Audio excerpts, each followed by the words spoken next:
La Inquisició és un tema, en la historiografia és un tema fascinant, ja ha rebut molt de tractament tant a nivell especialitzat com divulgatiu. Normalment sempre des del punt de vista del que podríem anomenar els temes estrella, la tortura, les bruixes, els heretges. En aquest llibre, En nom de Déu, la Inquisició i les seues víctimes al País Valencià, el que he fet és parlar d'una peça de la gran maquinària que era la Inquisició, el Sant Ofici, a nivell estatal, que és el Tribunal de la Inquisició de València. Té dues parts el llibre i en la primera expliquem què era el tribunal, com funcionava, com estava estructurat, i en la segona són les víctimes de la Inquisició, els jueus, moriscs, heretges, bruixes, homosexuals, tot plegat explicat amb un llenguatge senzill,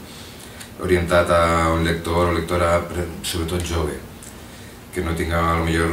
uns coneixements bàsics d'història. I potser el valor més gran que té el llibre és afegir que porta uns textos, ha incorporat uns textos originals de la Inquisició, no retocats només amb l'ortografia normalitzada, per a que es pugui contrastar el que es diu sobre la Inquisició amb textos originals.